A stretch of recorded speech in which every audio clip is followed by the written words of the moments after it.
last special session of our module 1 on our 21-day human rights online course. Today we are not only to the participants, we are also going Facebook Live, and I need to inform the viewers that this is a part of a 21-day program. We are in our 11th day today.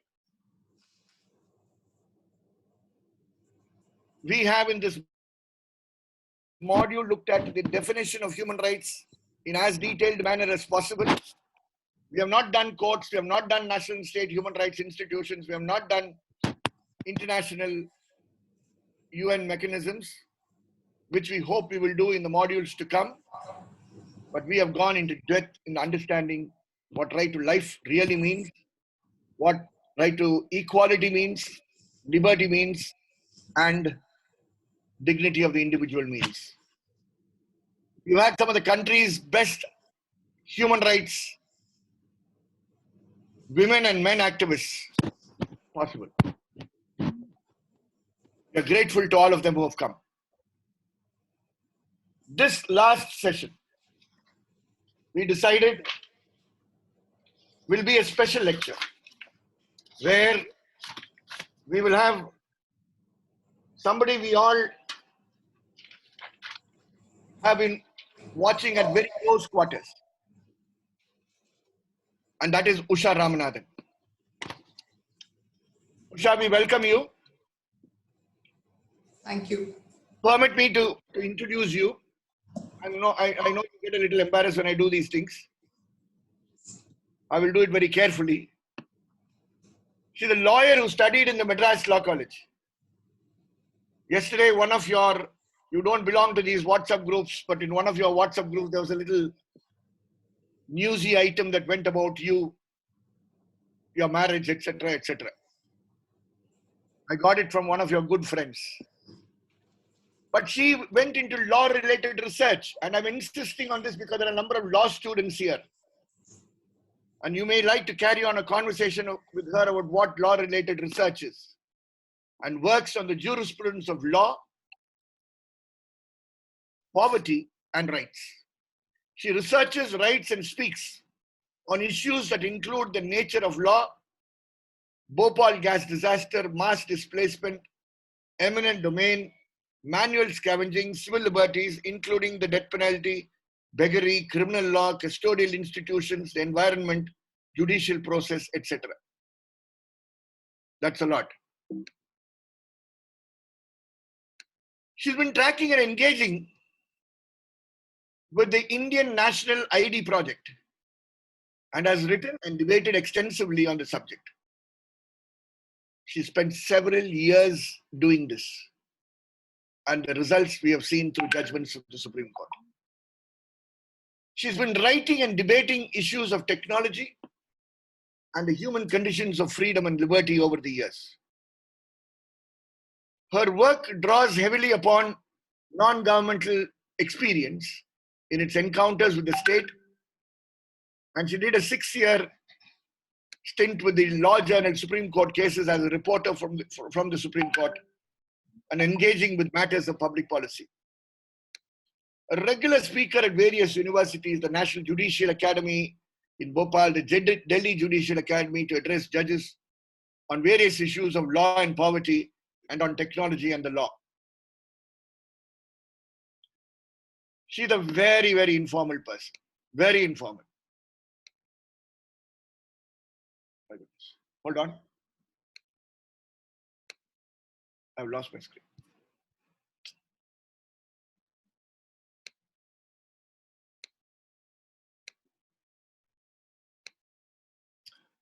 Well, I lost my screen. I only want to tell you that she's a very informal person, but a very in-depth person. She communicates with the poorest of the poor directly and in a manner in which she's able to understand and theorize on such issues. We are extremely happy, Usha, we have you this afternoon. And we do hope that some of the challenges that today rock the concept of human rights would be thrown threadbare by you, and that the participants would be able to continuously engage with you.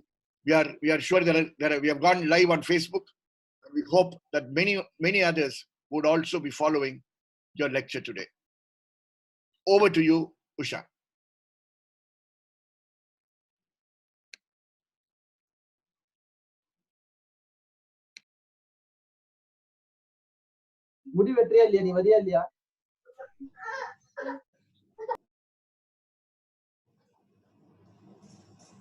Yeah. Okay. Thank you very much, Henry. As always, I choose to ignore your introduction of me, and I will allow people who are listening to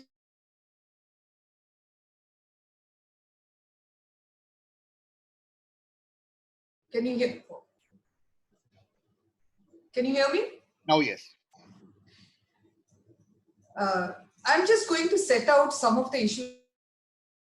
You see, the idea now is to see where are we in the context of human rights, what are the kind of issues that we are confronted with, what are the new issues that have come in, and what are the new manifestations of some of the old issues that we've had forever and ever.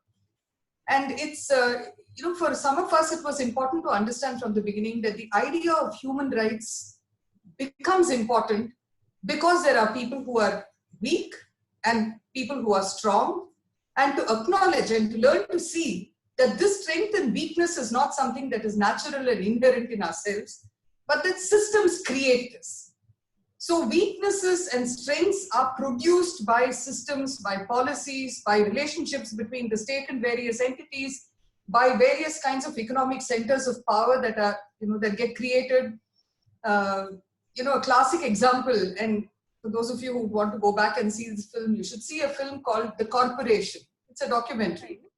And and there's a book that is associated with it, also by the same name, by a person called Joel Lacan, who's a lawyer, which tells you how, for instance, in the context of corporate structure, the laws and the system are created so that there is a certain immunity that is offered to corporations in what they do. And that has changed the idea of economic centers of power and their relationship with us. We will deal with some of this as we go along. The thing that I thought, the thing that was topmost in my mind when I was starting to think about this was inequality. Because we have to confront the question of inequality. And inequality is not only of resources, but it is inequality of power. And the inequalities produced by the system. So when talking about inequality, I want to start with this, that, till the 80s, those, tried to work our way through it, we had thought of poverty as just poverty. We hadn't really given it any other, we didn't have any other imagination that could produce other language which will help us understand this. And then, as in the 80s, Professor Bakshi, who's been, who was an extraordinary teacher of that period, he wrote an introduction to a book on the law and poverty, where he explained to us how poverty makes it seem like it is a static concept, like there are the poor and there is poverty. But actually, there are processes which social sciences have actually recognized. For instance, in law, we recognize it as impoverishment. That is poverty which is induced. It is not something that is inherent, but it is induced. So there are various things that happen that produces various conditions of poverty. And we learn to speak the language of impoverishment over a period of time. And impoverishment is produced through human rights violations, and impoverishment produces human rights violations. In recent times, we've gone further on this, and this was especially recognized in the context of tribal communities, where we realized that many vulnerabilities that exist among people are not, again, vulnerabilities that are just there. Vulnerabilities are induced. So there is this concept that has come in of induced vulnerability. What is induced vulnerability? For instance, if a tribal community which has been moving around freely, the question that came to many of our minds was, how is it that tribal communities who the state very often doesn't reach at all, even when there is a drought or when there is some, major calamity going on, how do they survive? How do they survive these? And then we realized that there are all these resources which nature produces around them, which is why they were called, the idea of primitivity was that you are close to that on which you sustain yourself. And primitivity is anti-exploitation and pro-use. So you become a part of that nature and you use what that nature has to offer you. Now, when you start fencing off these resources, when you say that these are, it's illegal for you to get into these resources, you can't get into this forest area, you can't get into, this is a natural park and a national park in San you can't get in there, trees are forbidden to you. If you look at the Indian Forest Act, you find that even if you pick up twigs from the forest, it is seen as a forest offense. When these idea of offenses get created and the fencing off starts happening, you find that there is vulnerability that is induced in people who don't need to be vulnerable, who would actually be able to manage their lives if we did not interfere with it, with law, with rules, with various entities who go there, like whether it's forest officers, the forest department, whatever, who go there and say that you are illegal and you don't have any right to be here, and chase them away. So this idea of induced vulnerability is another context, it's another way of thinking about what all this is. So we had poverty by then, we had impoverishment, we had induced vulnerability. After the UID project, it's called the Aadhaar project, for various reasons I will not be calling it that, it's the UID project. After this UID project came in and we found what was happening with people who had to identify themselves through this system, and we'll figure out in a little while why the system is a problem. And we realized that many people are going to get excluded. You go, you put your thumbprint, if it works, then you get what is your due. If it doesn't work, then for that day, you are not you. And if it doesn't work for 2 months, then for 2 months, you are not you, which means you don't get what you're entitled to. That idea that you're dependent upon some intermediate technology, which is going to determine whether you get what is your due or not, that produced this phenomenon of uncertainty. So we realized that uncertainty is another thing with which many persons in various conditions of vulnerability and poverty live. The COVID-19 lockdown has produced various forms of uncertainty. I think all of us have seen what's been happening with migrant workers especially. But what has also, for instance, been happening in communities that are like slum settlements, where everyone is told around the country and around the world that you have to maintain distance, but it's impossible to maintain distances in certain places. Like the Kerala finance minister told us, we tell everyone to stay indoors, but does everyone have doors behind which they can stay? So it produces various forms, and for people who had to move, you don't know when it will open, you don't know when you can go, you don't know when you'll get your train ticket. If you walk, you don't know who will stop you. All of these produce a form of uncertainty, which has become another trait, another characteristic of what this vulnerability is about. So we have, therefore, up to now, we understand it in at least these 4 contexts: of poverty as we understood it then, of impoverishment as a process of induced vulnerability, which comes through closing off and creating vulnerabilities, and of uncertainty, which policies and practices of state produce. Now, all of this gets located within this broader context of inequality. Inequality has become something that it's a very odd thing, but it's seen with pride in many places. The more billionaires you have, the more, if you have 500 billionaires in a country, it's seen as if the country has progressed. Never mind if only 1% of the population is cornering 70 to 80% of the wealth. It doesn't seem to matter. So we have to understand what this is about, the glamorization of inequality, because that has had a direct impact on human rights. And that's something that we have to contend with, because this again is linked with both economic centers of power and state power. In the past 30 years, we've seen in the 70s, especially in India, we had the idea of, when we had the emergency, and we had a spurt of recognition of various kinds of rights that people have. There are many rights that we don't realize we lose, that we have till we lose it. Because we don't exercise all our rights all the time. We don't notice that we are losing, we have those rights till somebody actually takes it away from us. And we'll come to that in the context of privacy in a little while. In the 70s when that happened, and the 80s therefore proved to be a relative, it was a taming period. And during that time, compassion was seen as something that people should be proud to, proud to show and to experience. The 90s changed that. And we've seen that from the 90s, it is about growth, it's about GDP, and it's about one version of development which will produce growth and the GDP.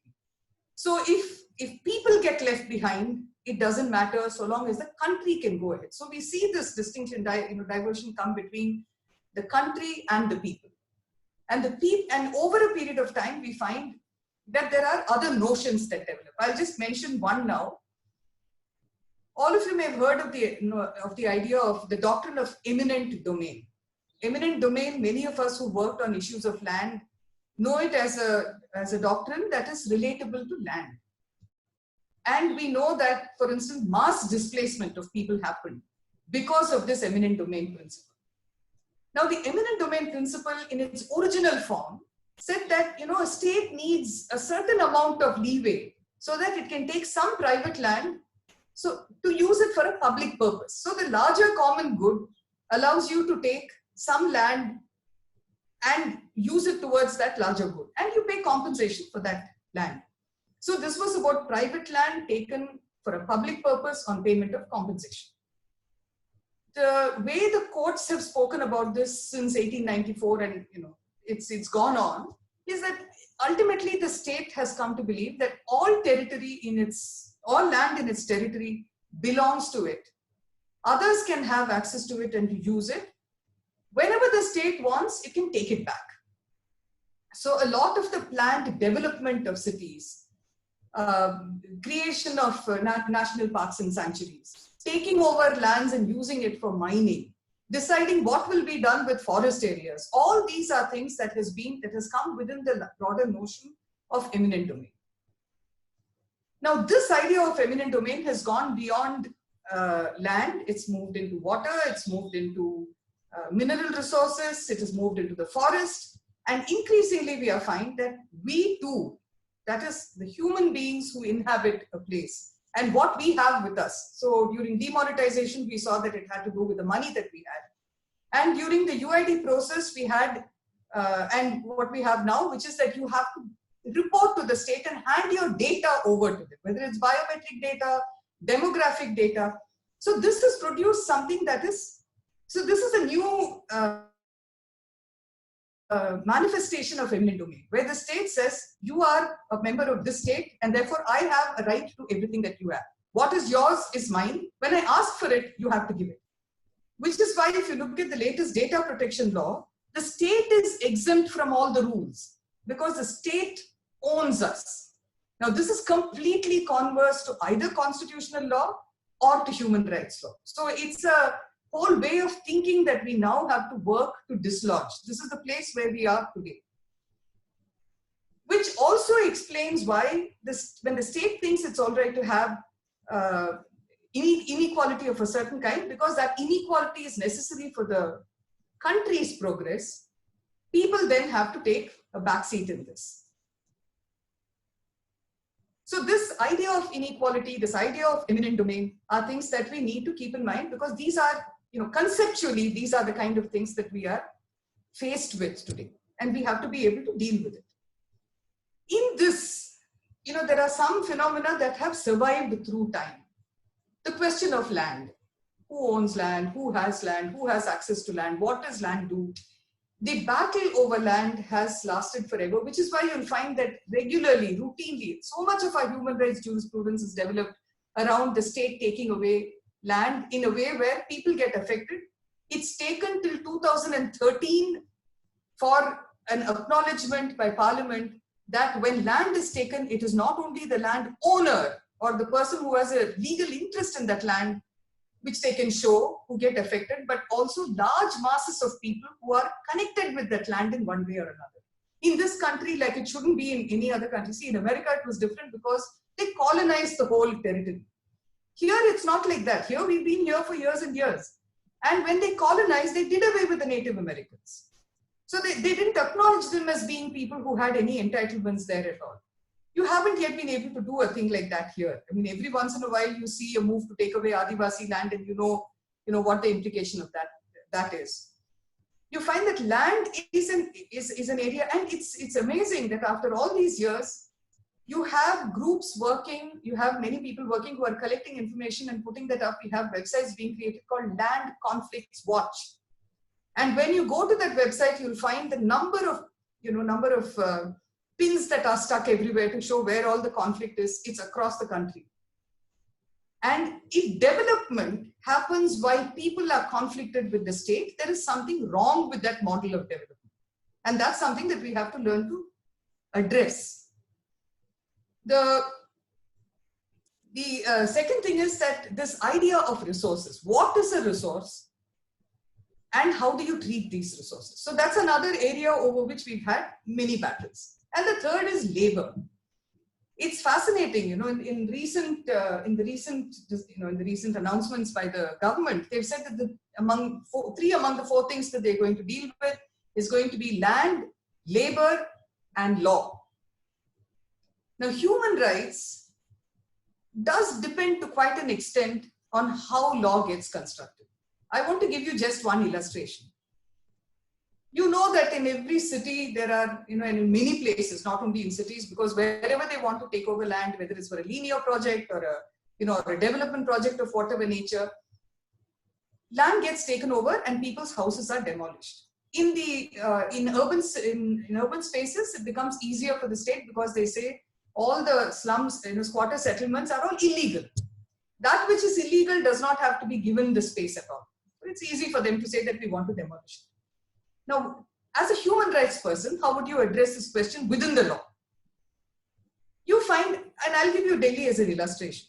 In Delhi, you had in 1957, you had a Delhi Development Act. This Delhi Development Act said that there will be a Delhi Development Authority, DDA, that gets set up. Every state has this, every city has this, with the name, Lucknow Development and Chennai Development. So you have the Delhi DDA, and the DDA is allowed to acquire land for planned development of the city. So you'll have a master plan that is created, and for that, they can acquire land. So they acquire the land. And after that, they are supposed to have equitable development of the city. Now, in about 10, 12 years back, when they were looking at the statistics, and it's not changed, it's got worse, if anything. Well, it's not changed sufficiently. I won't go into numbers and say it's got worse or better, but demolition as a phenomenon continues to happen. And what is the logic of this? That the people who are on public land, they're on public land encroaching public land, and therefore they're illegal. So these are two words that hit at human rights directly: encroachment and illegality. Why does it hit at it? Because using these two, they say, we can demolish your housing because you are not legal. Now, the DDA was allowed to acquire the land so that it will equitably have housing which will be provided to everybody, including to the economically weaker section housing. About 10 to 15 years ago, they said that we don't have enough, in the shortfall on housing stock, 90% of it is for economically weaker section housing. What does that mean? That the state had to deliver on housing, and 90% of what they did not deliver is for persons in various conditions of poverty. So who then is illegal? Under the law, the DDA can acquire land so that it can equitably redistribute it and have it used for the planned development of the city. They don't do it. In fact, in the 70s, you find that because of too much corruption, they say, okay, we are not going to do anymore. We will hand over the land to various cooperative housing societies. You do it yourself, which is a very middle class phenomenon. The poor really can't anticipate how much it will cost, what they need to do. They need state assistance. And having handed it over, so what is it? It's corruption, it's inefficiency. And the people who are blamed, however, who are found illegal are not the poor, are not the DDA people, but the poor.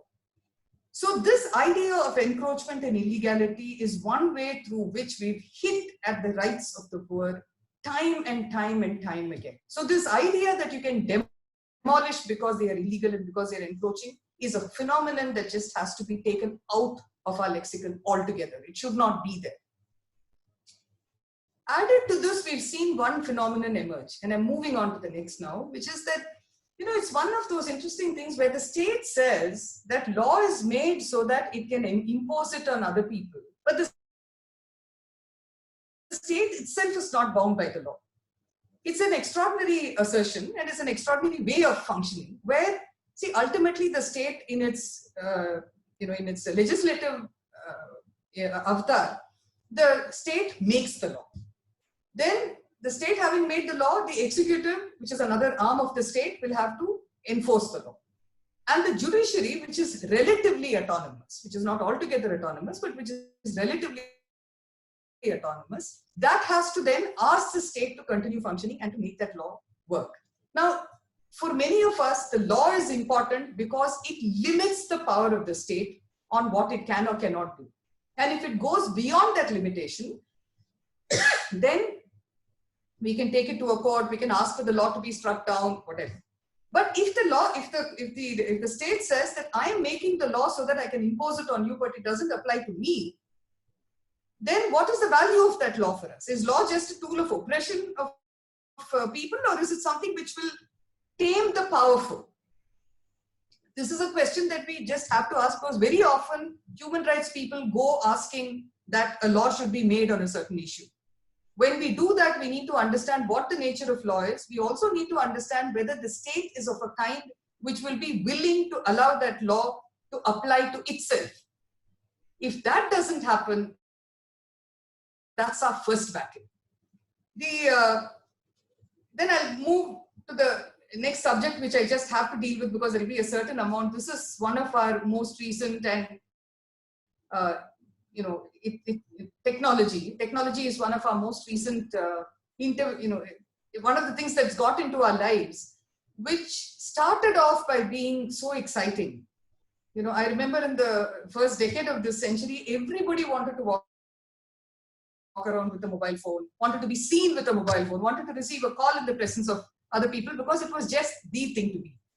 And I have to confess that, all of you are people who are interested in human rights. It used to worry me that somebody is telling us that everyone needs this, and we are not asking who that someone is and what they want to do with it. Why does, what is this mass hypnosis where the whole world has to get onto a certain system? And it's only a technology, it's a tool. Everybody doesn't need the same tool. Why is it that we are all social, all civil society people, all human rights activists, everybody has learned not just to have a mobile, but also to rely on it for many things. Now, in the beginning, it might have been a source of excitement, but learning to ask the questions becomes a very important part of human rights work. So somebody was telling us that we needed to buy this and we needed to keep it. Now we find after all these years that actually it has become an excellent tool for surveillance, for pervasive surveillance. And it is enhanced surveillance when the state is able to tell us when it wants us to report to it, what it wants us to report to it, whether it's demographic information, other forms of information. This whole debate that's going on around Arogya Setu, it has a direct, relationship with our having made mobile phone ubiquitous, of having made everybody walking around with it, not knowing how to lead our lives without having a mobile phone. So it's important for us, therefore, as human rights people, to understand the nature of technology and what has happened over this past 20 years that we should understand and what can we do about it. The first thing is that, like I was saying, initially technology was exciting. The web was free. When the web was free, you could go anywhere, see anyone, you could visit the world. It was a very exciting time, but it wasn't very long before the web started closing down into many private spaces. Now Google has it, Facebook has it, Amazon has ways of getting onto it. So they control what we see and they know all that we say through the system. Basically, this is a system where if in earlier surveillance systems, the state could know what we did, through this surveillance system, companies and whoever they share that information is know what we are thinking and what we are preoccupied with. Just think about what it means in terms of our lives and our rights. What does it make of us? So it's not like I came to it overnight. It was listening to the proponents of this UID project in a meeting that happened in Bangalore in 2009 that woke me up to what this was about. Because what we were basically being told was, everybody come and register onto a system. We want to electronically hold all your information, but we won't take too much. We will just take your name, your age, as far as you're able to tell us, your address, maybe your father's name, mother's name. You don't give that also, it's okay. But you give us your biometrics so that we can then issue to you a unique identification number. In the beginning, many of us thought the word unique referred to biometrics. Then we did, as we started studying what biometrics is and whether it is in fact unique in everybody, and that's a different story. You can ask me and I'll tell you. We realized that the uniqueness was not about biometrics. The uniqueness was about this number that was being produced so that we can each be uniquely identified. Yes, Henry, do you need me to stop? Okay. It's good to see you though. Yeah. So that you will be uniquely identified by that number. I will jump a few hoops to say where we reached, where they say that now this whole project is about being able to see us when we are presenceless. Kindly imagine what that means. Presencelessness is the place that they want to reach, where they are not interested in our presence. They only want to know who we are, what we think, what we buy, where we go. It doesn't matter that it is you. They don't even need to see you. They just need to know all of this. Business needs to know it, because once they know that, they know how to sell to you and what to sell to you.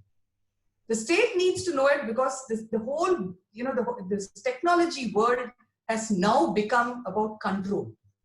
And we need to understand what this idea of control is, because control is anathema to human rights. The state or corporations controlling us is anathema to human rights. So we need to understand what that whole context is. Now, when you look at this, it's fascinating. World Bank has been doing it for the longest time. Now all these technology providers and controllers have also started doing this. In the late 1990s, the right to information movement started in a big way in India. And we were, in many places in the country. Maharashtra started it, you had it in MKSS in Rajasthan, you had it in a number of other places. And you find that the right to information was basically saying that the state has become too opaque. The state has all our resources, the state decides our lives, but we don't know what they are doing with either the resources or on what basis they are making these decisions about our lives. So we said that the state should become more transparent and accountable. In the first decade of the 2000s of this century, we find that in fact from the 1990s, we find that the idea of corruption reached such magnificent proportions. If you were to try, you should just do it as an exercise. Take from the 1990s, the various instances of corruption that have hit the headlines, and see what the figure is that is involved in each of those. You'll find that in the first instance, you'll be able to write the figure because you will kind of know how to write that figure. Then as the years pass, the numbers, the zeros and the whatever else has become so many that it will go beyond a line in the page and it will go into the second line before you can complete the amount that is involved in that instance of corruption. So you just try writing 176 lakh crore. That will give you an idea of what this is all about. So how do what is this vision of corruption that's, that came up to us?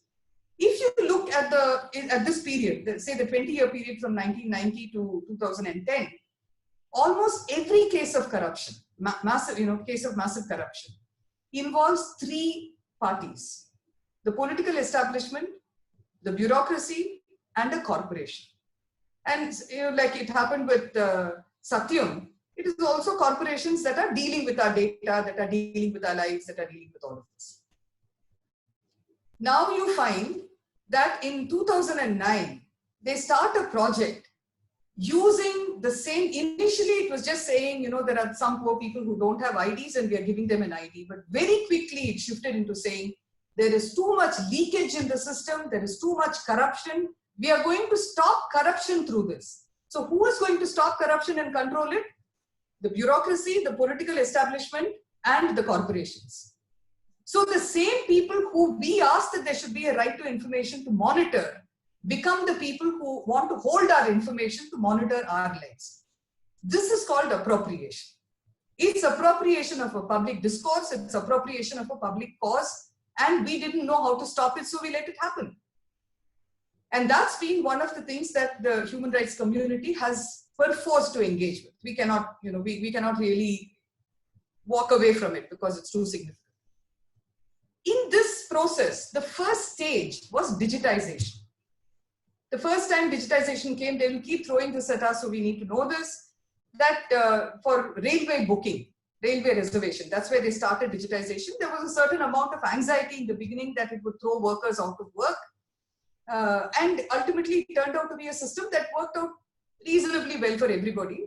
So every time you say digitization can have problems, they'll say, look at what happened with the railways. But we do know that the same thing doesn't get replicated. Why is it that you always have to go back to the railways? Don't you have any other illustrations? So the first step therefore is digitization. PDS digitize, NREGA digitize, banks digitize everything. The second stage is what the UID project was about, which is identity project. Identify every person uniquely and pin a number on each one of them. The third stage was ubiquity, which meant that every person should put the number in every database. Wherever you are reflected, your number should be there before you are there. So if you look, there were like, I think when the case was going on, there were 800 and odd notifications which said that you had to go and put your number into this. But the most diabolical thing that they did was to say that, nothing is mandatory, but you have to put your mobile phone number, you have to link it up with your UID. Now, once you've linked up your number, your mobile phone with your UID, what happens if you don't do it? What happens if you say, no, I don't want to do this, so let me keep my number out of it? Well, if your biometrics stops working, the only way you can get your biometrics updated is by getting an OTP on your registered phone. So if you don't have a phone and the OTP doesn't go to your registered phone, you can't come back to life for the system. So it's an extraordinary thing. The three words that they used consistently in this was fakes, ghosts, and duplicates. And I have a whole thing on how this system has done something for Indian folklore, which our folklore itself hasn't managed to do. It has produced a whole universe of ghosts because people can't get onto the system. They don't have mobile phones that are registered.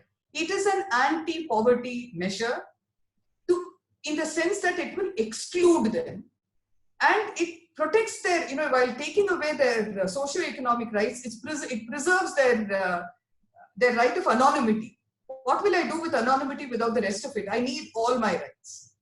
So this is the kind of diabolical place where they kept us. And what is the next stage? The next stage is artificial intelligence. This is another thing that all of us have to learn to recognize. It's that we are constantly being told that we are inefficient, our intelligence is subhuman. And therefore we have to contribute all that we have as data to systems that will create artificial intelligence, which will then take care of our lives. So if you look at all the promotion of artificial intelligence, I find it weird when in the hall of a person's house, they have an Alexa sitting there, which will tell them, oh, it's time for you to have your coffee. And I'm like, have we really dumbed ourselves down to such an extent that we needed to tell us that we need to have our coffee? Really, seriously? But we are being trained not to do our own thinking. And this is a training that we have to actively reject. Before I go to the next, I just want to say this, that, see, one of the things that human rights people have to be very aware of is this, that, if you take the 1900s, that whole century, you'll find that 5 to 7 among the richest people and the richest corporations will be relatable to oil. In this century, you find that oil has got displaced to a considerable extent, and at least 5 of the richest companies and 5 of the richest people come from the technology world. It will be Bill Gates, it will be Jeff Bezos, it will be whoever have you, including in the country, but you take the world. I have a question for you, and if you can come back with an answer sometime, I'm really curious. This is not some facetious question. How is it that when everything that now we are working on Zoom, I don't think we are paying anything for this unless you do commercial Zoom. How is it that if everything is free, how are these people, what are they becoming rich on? Where is this wealth coming from? How are they becoming the richest by providing everybody free services? I really think it's an important question for us to ask and to find answers to. And the reason that this becomes very important, I mean, apart from needing to know, which I think is, which is an important facet of its own, it's also that today, see, whoever has the money becomes the philanthropist. The people who are giving money and deciding what philanthropies should survive and thrive and what philanthropies are unimportant, they are people who belong to this technology world. So there is I don't know if you've seen, there is a whole host that's happening on this idea of the vaccine. So if you ask any questions about it, they'll say, oh, you're anti-vaccine. One doesn't have to be anti-vaccine to ask questions about a particular vaccine and about why it is that when in this country, Dr. Guleria tells us what we need to know about COVID and our right to health. It is Mr. Bill Gates who's going from country to country to country to country, telling them that, what the COVID is about, what this virus is about, and how it's only a vaccine that is going to solve all this. And in 18 months, the vaccine will be ready. And 7 billion people have to have this vaccine.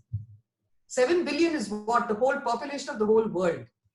And in case we say that, no, you can say it where you want, we are not going to do it. The further explanation is, if there is anywhere in the world where this virus survives, it may hit back at America. So America will have a right to say that everybody should have the vaccine around the world so that it doesn't come back to them. These are new times. And there are people who are questioning it. I don't know what the credibility or otherwise of some of the people who are questioning it is, because none of us knows the science. But I think the great thing about human rights people is that we know the politics of it. We know power equations when we see it, or the power inequalities when we see it. So it is important to follow where all this money is going, where it is going from, and where it is going back.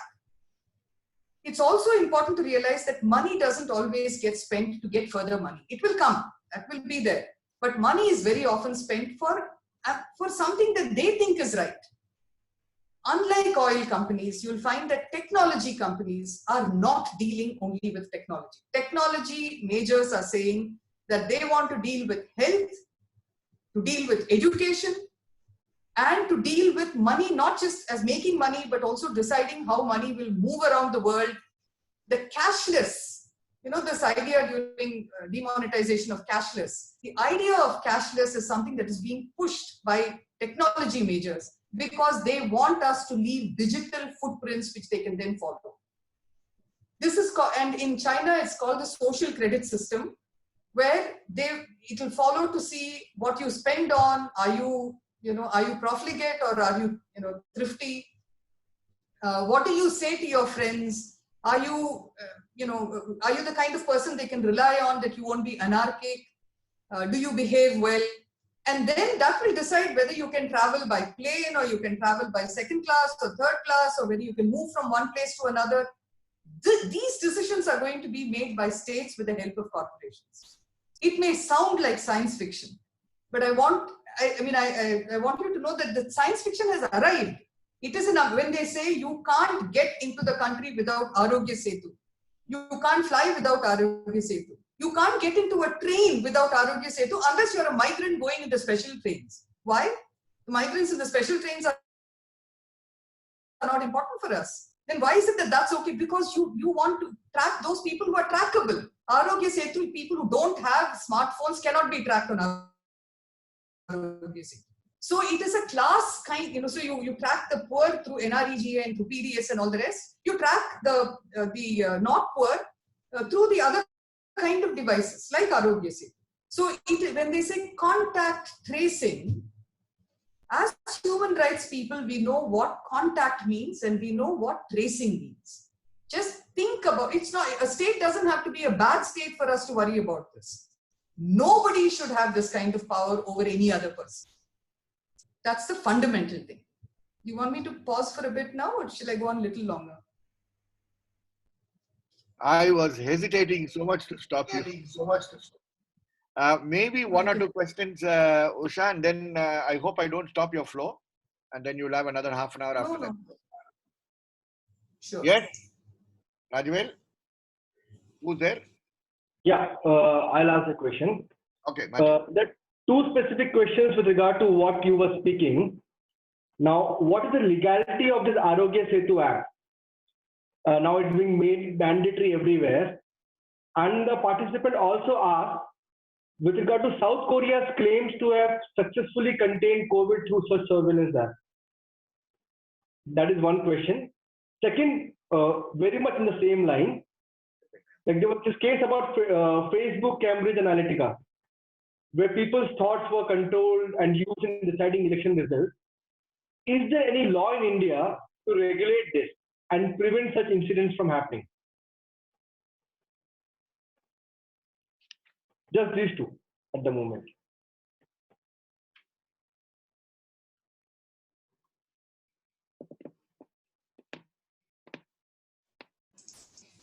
Yeah. So the first thing is about the legality of the Arogya Setu app. I just need you to go back to where we began, where I was saying that the state believes that it is in a state of exception, that it is not bound by any law. It doesn't have to have any law that, that says what it can or cannot do. So this is part of that. Executive instructions, there are certain new tropes that have come in. And it was meant to be part of my intervention after this, but I'll just explain it through this. Among the new tropes that have come in, one is of obedience. Every person is expected to be obedient to the state. And it's fascinating because, when you go back and study what philosophers of political philosophers said, Rousseau has one very interesting statement, which I think all human rights people should study and understand what it means. He says, obedience is not the duty of a citizen. It is important, in fact, for a state to recognize that an obedient citizenry can mean that it makes many more mistakes than it need make. And for many states which have certain authoritarian tendencies, the kind of thing will be to say, okay, all of you just obey. I'm telling you and you obey. I think authoritarian states fail at different points because they are not listening. The emergency, Mrs. Gandhi, they say, really didn't have an idea about how much discontent what she had done had produced among people. When she lost the election as badly as she lost it, they say that she didn't expect it. So it is important. It's not just important for us to speak. It's also important for the state to know that it needs to listen. And I really think every government needs to understand the importance of hearing what the other voices are saying. So this trope of obedience is something that we have to learn to contest. The second is of coercion. There are various ways in which you don't need a law to be able to coerce. For instance, when they said you either put your UID number into your bank account or we are going to block your bank account. How do you unblock it? What do you do? It's not even in your control. So many of the systems need to recognize other people's freedoms for us to be able to act in whatever way, for us to be able to exercise our rights. So this idea of coercion, which is not linked with any law, this is another thing that we need to understand. Coercion through the law is something that we need to learn to contest constitutionally through the courts and through public action. The other thing is, this is a very interesting and a kind of, it requires a kind of evil mind to be able to come up with this. See, in human rights law, we always say that we have our rights, other people have their rights. So we are respectful of other people's rights too. And in human rights law, we also say that the weaker a person is, the more important the right is for them. What we are being told today in relation to the Arogya Setu app is, you may think you have your fundamental right, but let me tell you that if you don't follow this, somebody else will get that illness and therefore you have to give up your rights in that context. So it is not about, you're deciding whether you want it for the exercise of your, for your right to health. It is about somebody else's right to health and therefore your right to move around without being tracked gets taken away. So this is the new trope in which they are bringing this in. In India, we have technology majors, and I won't say technology majors, but certainly technology controllers of various kinds have been working on this, saying that this idea, there are two things that they say. One is that privacy is dead. Who wants privacy? All of you are going onto social media and you're putting out all kinds of things. So how does it matter? What is the privacy? This is just some people making an argument. So understanding that privacy is in the context of power and not just about my neighbor knowing about myself. It's much more than that. So we have to learn how to talk about privacy. And the second thing is that consent is broken and therefore consent is no longer relevant. We know what a battle we've had to fight for free, prior, informed consent in various kinds of situations. That's being taken away. And technology controllers are today saying, don't make any law when we have to do innovation. Innovation stifles, laws stifle innovation. Don't make law. We will make the innovation. Then you make the law to fit the innovation. So the innovation will not respect rights. It will do what it wants to do. It is entrepreneurial. It is this, laissez-faire. They should do whatever they want to do. And then if you're able to find some spaces there for your rights, you can find it. Otherwise, the law has to be made to suit the innovation, not the innovation suiting rights and constitutionalism. So this is the framework that we have. So when you ask, is there a law? This is the framework. South Korea is actually a fascinating example. South Korea, first of all, I think you could almost say 100% of people have smartphones. They are a country which is technologically running with the technology all the time. But they also have an interesting history of how they've dealt with democracy. You go back, whoever raised the question, just go back and look at the articles that have been written on how South Korea deals with this idea of democracy and of control. We don't have that. When we have a history, see, any country that is not a law, that is a law and order state, which means that the state will treat us as people who have to be controlled as law and order, as people threatening law and order. That state cannot be treated like it respects the law. In a state where you do not respect the law and where you believe that the state has power over the people, it's incomparable, not because the South Korean state is all states have this aspiration for power, but because the way their democratic history has panned out in the past 20-25 years, they have managed to retain their control over democratic function. That makes the difference. If we can do it, we can also allow this to happen. If we know that we'll be able to control this, that's not a problem. You just think about what they've said in relation to Arogya Setu app. First of all, the poor can never get onto this. They're not going to be buying, smartphones so that they can get onto this. So that's, in one sense, it's their only saving grace. In one sense, those of you who have mobile, smartphones, this is going to kill you. So this is that's the first, first part of it. That the poor are cut out of this. Why are you bringing in a technology which can't protect the poor? Why is that seen as mandatory for everybody when you know that everybody involves a very small group of people? In 2018, there was a study that was done which showed that 17% of the Indian population, people of India, have smartphones. Arogya Setu app works only on the smartphone. Why are they insisting on this? What does it mean in terms of class and caste and region? Rural areas, they don't have smartphones as much they have in urban areas. The number of smartphones is much greater than the number of people who have it, which means the same person may have 2, 3, but there are many who don't have it at all. So it is important to understand, what this means. On Facebook and Cambridge Analytica, we actually don't have any law that is managing data. We've been battling for this for a very long time. When the UID project started and we said, listen, this is going to violate privacy, they went straight to the court and said the people of this country have no right to privacy. I think it's important as human rights people for us to know when a state goes to a court and says that the people, the job of a state is to preserve, protect, and fulfill our rights. When instead you go to the court and say, oh, they don't have this right at all, then it's an extraordinary assertion. Especially, fortunately for us, given that a 9-judge bench resoundingly said that's not true at all. Not only do you have the right to privacy, it is an inherent right, it's an innate right, it's inalienable. It was not given by the Constitution, but recognized by the Constitution. Therefore, it cannot be taken away by anybody. Despite this, we know that the judgment has come, we do have that right, nominally, but exercising that right is becoming more and more of a problem. So Cambridge Analytica can happen here without any difficulty. And we find that the re-entry of Facebook into the Indian, first they came saying they do some free basics. Now they've come in linking up with the most powerful businessman in this country, Mukesh Ambani. And it's also important, and I'll just say this, that Mukesh Ambani says at one time, they've been having this debate on data protection law. And he says that, first of all, data is a new oil. So we must all, data is a new oil means you make all your richness and wealth on it. The second thing he says, there has to be data localization, which means our data, Indians' data should be in India. And it should come back to India. And he says it should come back to Indians, or at least to Indian corporates, so that they can use our data and put it into the economy. That, by the way, is the latest natural resource after land, water, minerals, forests. Now we have our data as the next natural resource. It's called a public good in the economic survey.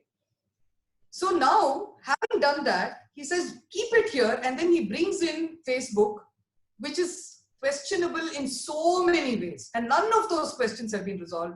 And we still have no law. And there is going to be a relationship where Facebook will sit on the board of Jio and be making policy for us and dictating what will happen with all of this. This is just to tell you how big the problem is and how important it is that as human rights people, we can't keep it for another day. We have to deal with it today. Should I just go on? You carry on. Yeah. So there is one name, there are heroes in all of these things. And one of our major heroes in this is Edward Snowden. You would all have heard of Snowden. I find it incredible that a 29-year-old man who's a geek, who sat and, got excited about programs and the computer and whatever, actually had such a strong and developed understanding of what is wrong when the state starts getting greedy about information about people. So he was, he worked within the NSA establishment for a private contractor. And what he saw led him to believe that privacy had completely gone, and that surveillance was being launched across populations, both Americans and foreigners. It's an interesting thing. In the US, when this became big, the American establishment said, we don't do it to Americans. We only do it to foreigners, because that was under the foreign, it's the foreign intelligence. It's about foreign intelligence, FISA, the act. So Foreign Intelligence Surveillance Act. They said we don't do it to Americans. In India, when these questions were raised, the government said, we don't do it to foreigners. We only surveil our own people. So the difference is that Americans are still seen, although they've lost many of the rights because of all these kinds of technologies coming in, they are seen as people who have rights which can't be taken away like that. Whereas here, the people are seen as belonging to the state, and therefore anything can be done with them. Foreigners are exempt from all of this. So it's a phenomenal kind of thing. So when you find that when Snowden came out in 2013 and made the revelations about what the National Security Agency was doing, and how there was this secretly negotiated law which produced this secret, with a legislation which set up a secret court in which secret requests were made with the court for launching surveillance, and the proceedings were secret. The judgment was secret. Nobody knew anything about it, and they had launched. And I think in all the period that they were there, thousands of requests were permitted, and maybe 5 or 6 they said don't do it. In this exercise, all the technology majors were involved. They were giving data to the NSA without telling the people that they were giving this data, that they were being asked this data and that they were giving it. Now in India, it would have gone unnoticed. In the US, because of their tort law system, that they did not notify breach meant that they could actually be, it could get completely blown out. Now this is before Snowden happened in 2013. There was one episode before this in 2005-06. What did the Bush establishment do in 2005-06 when it happened? They retrospectively changed the law on privacy and said that for these companies to give that data to the NSA when the court has asked for it, that will not result in their having to make any, that breach notice does not have to be given. What we learned from it, leave the details out. What we learned from it is that there is today in the technology field a close collaboration between technology majors, technology companies, and states. So we are really dealing with states and technology companies, each of whom is supporting the other. In the Indian context, they keep calling themselves liberal and free market and all the rest. They are none of that. They actually go to the state and say, coerce the people to do this. Force them to have to do eKYC here. Don't allow them to function unless they go cashless. This is part of what we are seeing. In fact, it's fascinating when I was talking about Bill Gates. Gates has gone to town saying how it was he who had worked with that he was one of those who had worked with the Reserve Bank of India to make us go cashless. Now, what he has to do here, I don't know, but he has come here and told them this is what needs doing. And he lauds the UID project, he lauds the cashlessness, he's entering agriculture. It is important, therefore, to remember that these technology majors that Edward Snowden talked about are people whose ambitions go way beyond what they have, which is why the Cambridge Analytica thing is something we should understand, because it means that the personal data that exists is being used in all kinds of ways. So one of the things that we need to first is to understand, and then to be able to, first of all, you don't have to be hypnotized by these companies. And second, so you find other ways. There are companies which are willing to come in and say that already we will be privacy respecting in the way in which we function. They are not able to function, they're not able to thrive because the Googles of the world stop them from doing it. And I'll say just one last thing before I move on from this. It's that, when I was reading about Google, I was fascinated. I found that the relationship between Google and the defense research establishment in the US is so close. They're doing projects for them all the time. And I'm thinking, we are using it as if it's some, play toy that we have and it doesn't really matter. It matters. It matters that all this information is going somewhere, it's being used in ways. And I want to say that this is not just about our individual security. I'm amazed that a state does not recognize that the sovereignty of the state, which they pride themselves on so much, is completely shattered by the kind of information that these other agencies are able to collect. When the UID project was going on, there were 3 companies that were involved. There was L1 Identity Solution. There are photographs that you'll find with George Tenet having come here to Agra. Now, George Tenet was the head of the CIA. And he was part of this L1 Identity Solution. And we are handing over the whole biometric data. One of the 3 agencies that's dealing with it is from the beginning, meaning like from the pilot project, L1 Identity Solutions has been on it. Colonel Matthews has been screaming himself hoarse, saying, how can we allow this to happen? But we've not woken up as a human rights community. I think we need, to work on some of these issues too. Now, what this also produces is a new phenomenon. It's a phenomenon called civil death.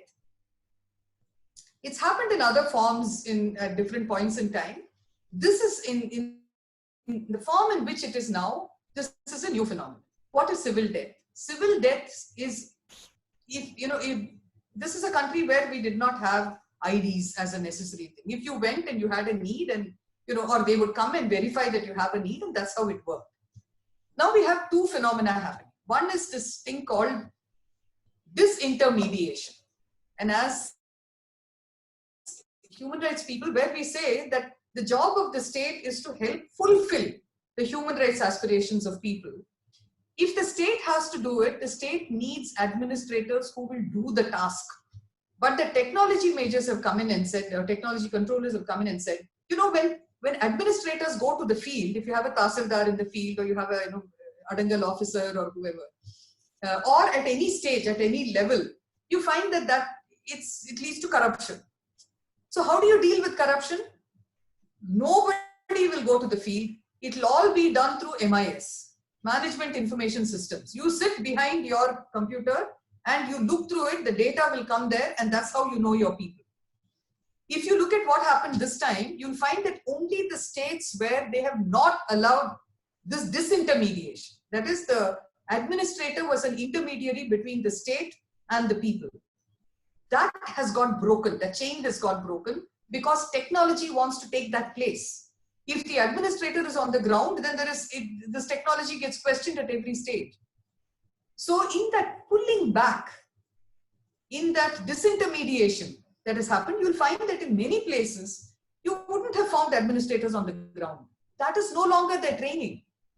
And they will be seen as, questions will be raised. Why are you going to the, you sit in your office and you give instructions. Why are you going to the field? If you go to the field, it means you're going there to collect something. And it's fascinating, therefore, that whole exercise around COVID has relied not on administrators, but on the police. As human rights people, we need to understand what it means when a law and order machinery is used in a humanitarian crisis. Just as a question. So what is civil death? Civil death is where there is a certain way in which they say you will be recognized. If you are not able to get recognized in that certain way, then you are no longer there. So people go, now in this latest manifestation, it is not latest, actually latest is Arogya Setu. Prior to that, it's biometrics. So the person will go to the shop, they'll have to put their thumbprint. If it works, then you are who you say you are. If it doesn't work, then you are not who you say you are. And therefore, you don't exist anymore. That is the way through which you can get excluded. Now let's go the next step. Your number is in every database. Your number is in your bank, it's in your passport, it's in your whatever else. If that number is either omitted or disabled, and the power to omit or disable exists in the law, in the Aadhaar Act of 2016, you are finished, because none of those will work. It will get, all it requires is the disabling or omitting of that number by the system, and the system doesn't have to offer you any explanation. This is something that activists and technologists have been, persons who are not supporting this kind of technology, have been raising for the longest time, saying that, listen, you can't determine who I am by some method that you have put in place, which may or may not work. And then they say, I don't exist if you can't recognize me. That's why the fact that disintermediation has come along with biometric recognition becomes very significant. But let's also remember that it doesn't require, it might work for me, my biometric might work, but somebody may decide that it's time to take me off all these systems. If you've seen the film Insider, you'll understand what the thing is. You can just vanish. You don't exist. These are things which, especially in terms of politics and political sense, human rights people cannot afford to say, "Arey, when it happens, we'll see." It's already begun to happen in many ways. So we need to know what this means. I want to end with one last thing, and which is why I kept it for the last, because it's about free speech. Free speech for many of us in my growing years was free speech with no boundaries. Then along came hate speech, and then we had to worry about how we permit hate speech. Then we kind of said, okay, let's whittle it down and keep it at this point where we say, okay, hate speech with an incitement to violence. If there is no incitement to violence, they will speak, you will speak, that's the end of the thing. But because power games get played through this, we said, with an incitement to violence. Now you find that social media speech has become so vile that it becomes both the medium through which speech occurs and through which speech gets threatened. And it's important to remember that why we opposed curbs on free speech was because somebody decides which speech should be free and which should not. And so what they like will remain free speech, and what they do not will get charged under the law. Now we find we really need to think deep and hard about what social media is doing to this idea of creating communities of hate. And how do we balance that out if we say we want to continue with the speech? And I thought I should stop talking after I speak so much about speech. Thank you, Usha. I mean, it's threatening what you told us. We find ourselves so far away from the reality, and I'm so happy you said it. But let us not waste time. Let us find out what questions we have. No specific question, mostly are again on Arogya Setu. I think that's something which a lot of people is thinking, worried about. But I think she has covered majority of it. So I think we can have some more time for discussion. Yeah. There's just two more things, Henry, if I can say. One is this context of communalism. I think we really need to confront it, not just as, I think it's important to have, like we used to have earlier, at least the idea existed of having communities which will, peace committees, the idea that this is the good thing to do. Today, two things are coming together. You have, unfortunately, the extent to which Islamophobia has been allowed to go around the world. It's a shocker that we can actually identify people by community and say, if you belong to this community, then I'm phobic about you.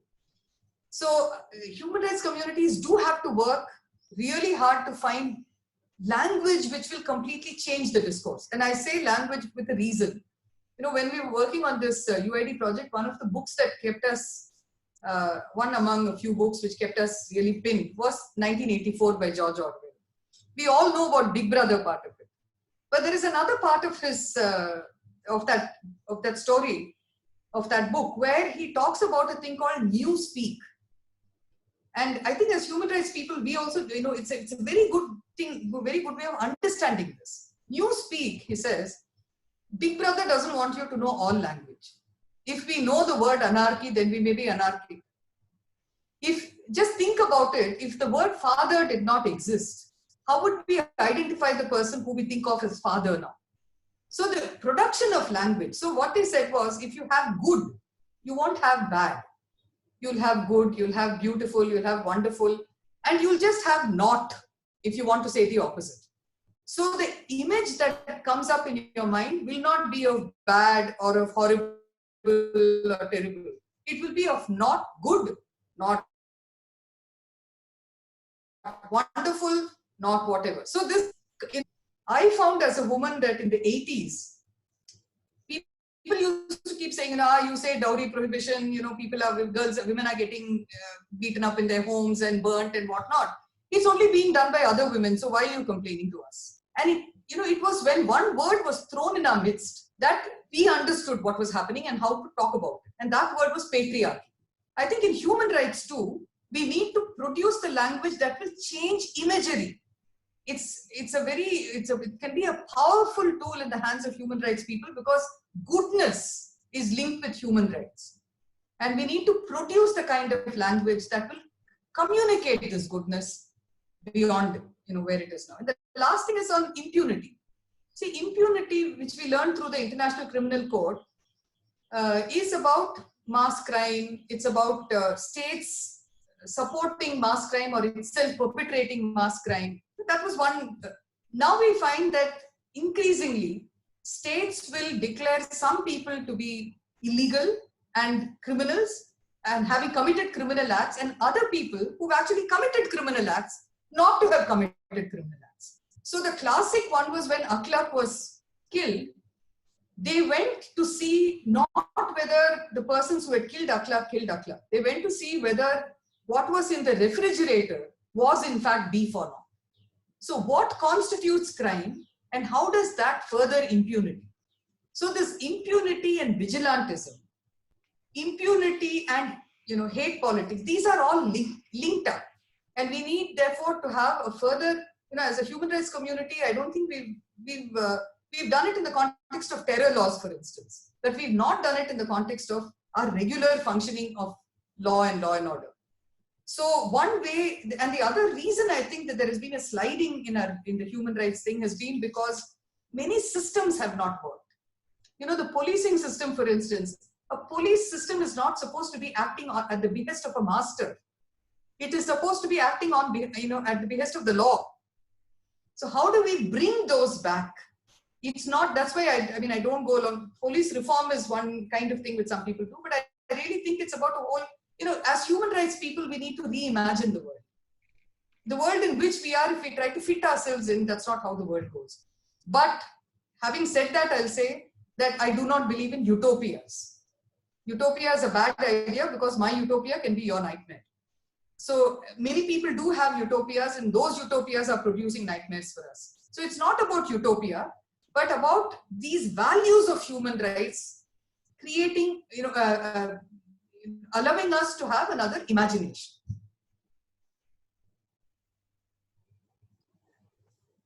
There is one question which has just come now, if I may ask. With regard to artificial intelligence, what are its challenges with regard to, what are going to be the challenges we are going to have for labor work? How it's going to impact the entire labor, the economy driven by labor, etc. See, actually, artificial intelligence, every time a new technology comes in, there will be a displacement of labor. I don't think there is no running away from that. Artificial intelligence is a slightly different thing because it's not coming only to make things more efficient. It is coming to change the structures of control. It's a totally different thing. It wants to influence the way in which we live ordinary lives. So when we are thinking of AI, you'll have somebody like Nilekani saying that 80% of the jobs will go when artificial intelligence comes in. What he's referring to is also his vision, where he has said in multiple places. And it's important what he says because he has the ear of the government and he's talking and he's making policy and all the rest of it.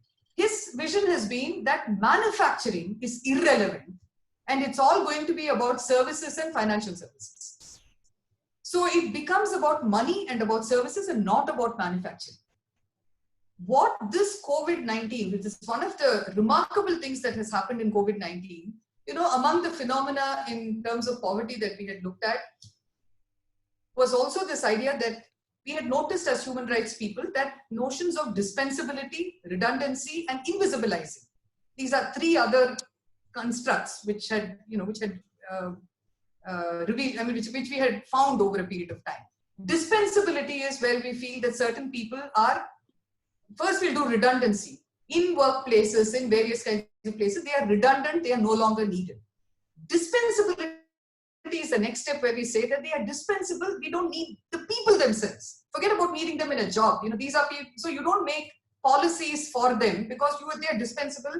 You'll be quite happy if they vanish. That's the kind of thinking. And the third is invisibilizing. Invisibilizing happens by, in the land acquisition thing, we could see, by not acknowledging that mass displacement happens, by not acknowledging that when you acquire land from one person, you're actually affecting the lives of hundreds of thousands of people, and that one project can affect so many people, you invisibilize them. Today, data is coming by which you're invisibilizing a large number of people.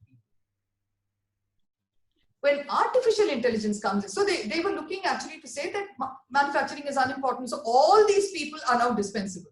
But what did you actually see? It's been striking that governments have been working overtime to see how they can retain, even however illegally, in whatever unconstitutional manner, somehow to retain migrant workers within their territory because they need them to go and do the work for them. So actually, I think among the things that we need to notice and recognize is the value that has come. They want to devalue them by paying them less, by making them work longer hours. But the value of the labor, the value of the existence of that labor has, after a very long time, got visibilized. And that is to my mind, it's the only heartwarming thing that I have seen now, where we're able to turn around and say that you really can't do without them, can you? Then why are you so cruel? Why did you think that this cruelty comes out of that idea of dispensability? So, in artificial intelligence, the people who are thinking artificial intelligence are seeing manufacturing, agriculture, everything as being, to the extent that it can be managed by artificial intelligence, they are interested, otherwise they are not interested. But they have narrow visions. These are people who have huge ambitions, but narrow visions. Have you ever met a techie who's not just nerdy and with a broad vision? Well, I haven't. So, it's that imagination which they don't have, which is making them feel that artificial intelligence can dislocate all of work. I don't think that need happen if we are watchful and we figure out the places where the workforce can find itself, where people can find work for themselves. in any event, I think artificial intelligence is to be, this is not all. They are not just looking at our data through this process. They are looking at a thing called Internet of Things. You must have heard of that. So they'll make you wear, if you want to take insurance, you have to wear the band, which will say how many hours you're sleeping, how you're breathing when you're sleeping. When you get up, do you walk, do you run? How many steps have you taken in a day? How many calories have you eaten? And all this will go back to a system which is then going to advise you on how you need to do, what you need to do, and it will reduce what you're entitled to if you don't behave well. These are all being seen as if they are normal by the techies. And this will all feed into that Why is it artificial? Because it wants to accumulate all our data and then convert it into an understanding. And it receives it the way it receives it. So I think we need to separate. I mean, I'm not able to be too expansive on this because it will take me a long time to explain the idea of artificial intelligence itself. But it's to say that, it is something that we need to watch. It's something that we should not walk into. And workers today, this form of artificial intelligence that they're talking about, workers today have many ways of challenging this and making artificial intelligence redundant to the places where they are in their relevance. Just the last question, participant asked, can you suggest any country which makes good laws on data privacy? And if something people can go back and read more with regard to that. So when our law on data protection was to be made, and earlier there was an AP Shah committee on privacy which was done in 2012. I was also part of that, so it's just for declaration. Later, and that was done with 9 privacy principles, then they just let it lie. Then when the Sri Krishna committee was appointed, they produced a white paper in the beginning, and that tells us how this whole vision happens. So there are 2 models in the world. One model is the American model, which is the laissez-faire model, where you say, allow for innovation, let whatever happens, happen, don't put too many rules around it. The other is the GDPR, which is the European model. And the European model says that it takes the rights of people as the basis and builds up data protection around it. Both suffer from one fallacy. The GDPR2 presumes that there will be a certain amount of collection of data. Then after that, it's about how it can be used, kept, retained, shared, transferred, all the rest of it. I think we need to go we need to study the GDPR because it's definitely a model that's superior to many others, and definitely the American model. But we also need to go one step further because this collection of data about people has to stop. Why are they collecting data? So there are 2 things happening. One is collecting data and the other is breaking down silos. These data is held in different silos, and data, your income tax data, your different kinds of data are held in silos. The PDS data and the NI data and all the rest of it does not need all to go together. Now the state says that I have to break the silos down for the poor because I need to know who I should give what to. It's a one-way process. No democracy can function on a top-down process. So,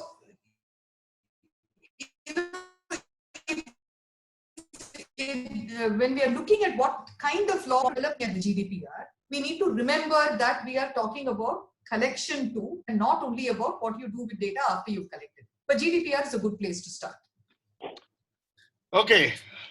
Thank you, Usha. I mean, it's been fascinating. I thought for the last 5 minutes whether I should say it or not. Then don't say it. If you had to think, then you shouldn't say it. I'm scared, and I know you too well, and I know what you'll do to me. But in spite of all that, I said to myself, this is something that we should be putting into writing. We want to transcribe what all you said, because I think we need to read it. We need to hear you because we will definitely hear you because this whole lecture is going on YouTube. But I think more than that, we need to read what you said and read up what you said. Because there is so much in it for people like who get so disturbed. And this last feeling of the COVID and the labor that you said, we all have this feeling that the only value of the tears that roll down our eyes in the past few days was for the first time Many of us who feel we are so sensitive never realized that all these people were living amidst us. And I did not care to go and meet them and find out who they were. I felt ashamed. I really felt ashamed. I can give 102 reasons of why I did not do it, but it was shameful. It was shameful for the state not to enumerate these people all these years, even though we had all the laws that needed them to be enumerated, and then say we are enumerated. We are taking down where the migrants are, etc., etc. So much of what you said, and I think people need to know. Usha lives what she talks. Um, she doesn't have a mobile. I think people need to know that. We all think it's not possible, but she doesn't have a mobile. And Rajvel or Matthew or myself never had any difficulty in communicating with her. Yes, I will leave it at that. How we communicated last night. I think people need to know that. She's on various government committees. That is also something that is important. So it is not that, from what you heard, that this is somebody who's far away from the state. She engages with the state where openings are there for that engagement and for those who are in policy making. So thank you very much. This is going to take us, the participants into a number of questions for a long time. And I think that was what we wanted to happen. And I think that has happened. And therefore, we are happy. Friends, I want to announce before it is time, while thanking her, also remind you all, Usha was part of a 23-member jury that came to Tuticorin in June 2018. She never accepts these kind of assignments. But when she accepts, she takes it seriously. And she was there for 3 long days with a whole team of people, many of whom you have already seen or are going to see. And they came out with a voluminous report, which I don't know whether it has already gone, but most probably it has been passed on to you. Yes, I'm just told by Rajavel, it has been passed on to you. It is a 2,500-page voluminous report in 5 volumes that all these 23 members and the teams that worked with them put together with findings. We could not print that report because we were prevented from, the press was prevented from printing that report. Can you believe all this? And we're talking about freedom of expression, etc. here. Shivagasi had an order, and in our book, in the first page itself, you see this book could not be printed, therefore we photocopied it. And even photocopying we could not do at the big companies because the big companies were also told you should not do photocopying. We did a small Tamil volume, one volume. The plates in the press were changed 5 occasions. And we had to sneak that into Tuticorin to be released. Last year, we came out with a first year, 1-year report. Tomorrow, friends, is the 2nd anniversary. And none of us know who's guilty. 2 years. And I think makes a point because I think she also spoke about impunity in her presentation. We have a commission of inquiry which was appointed. A retired woman judge was appointed. I have appeared before her.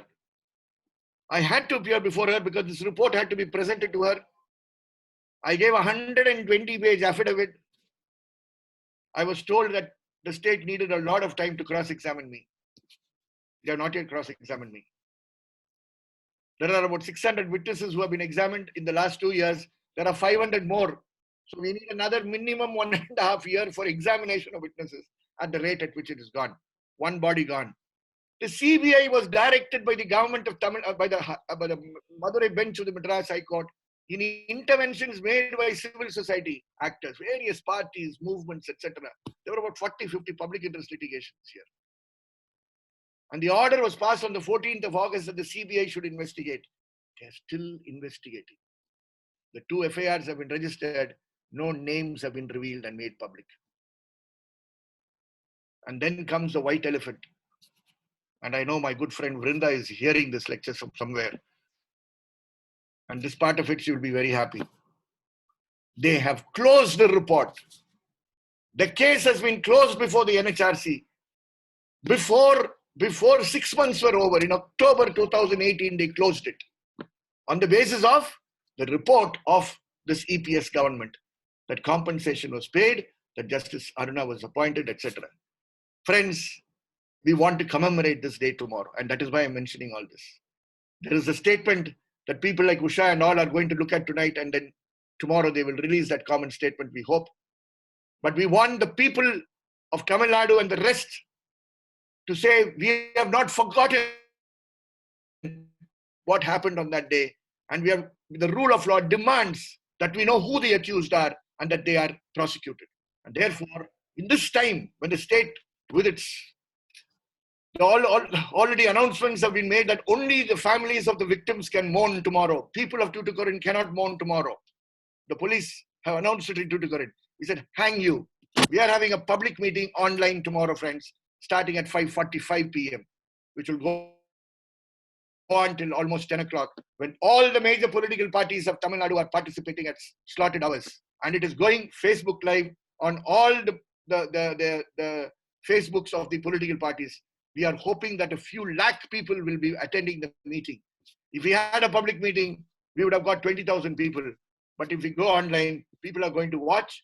People are going to watch from homes, and their families are going to watch.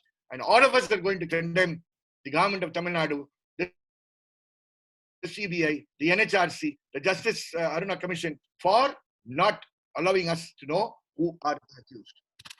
So, friends, please, tomorrow we will send you all the details. We appeal that tomorrow 5:45, in the confines of your houses, please ensure that you are able to listen to this public meeting according to the schedules that we will be sharing with you. I hope you will allow us to share all the publicity material in the common WhatsApp groups that you have. Those of you who are not interested, at least pass it on to others who would be able to listen to it. It is important that we are in solidarity. I can see Ruth Manorama also there today. Usha, you have Ruth listening to you as well. I also have to tell you that tomorrow is our last session of the first module. Our last session of the first module gets over on the 11th day. We have business and human rights scheduled in the morning, evaluation immediately thereafter. And in the afternoon, we have the second module, which starts with a lecture on access to justice by Maya Darwala, which will be in the afternoon, 4 to 6. And then we will have 4 days of the second module that will follow. Friends, you're going to have a very, very interesting time. We have lots of people within the country, outside the country, who will be participating in this second module. We have people from New Zealand who have accepted. The former chairperson of the Global Alliance of National Human Rights Commissions, Madam Rosalind Noonan, has accepted. The chair of the Philippines Commission has accepted to be here. And you will see how different they are from our chairs and our members of our commissions. I have to be polite, it's a public platform. I would have said something else. So please keep your tomorrow evening free till late in the night for condemning this whole inaction for the past 2 years, this impunity that has existed. If this continues, this is where people lose their trust in the rule of law, the trust in courts, the trust in institutions, and therefore are forced to believe in methods which you and I will never approve of taking violence into their own hands. Good evening, friends. I think I leave you at this. I have mentioned whatever had to be mentioned. And thank you for your patience. Thank you once again, Usha. Cynthia is here wanting to thank you as well. தமிழ்லயே சொல்லிடுறேன், ரொம்ப ரொம்ப நன்றி. Thank you.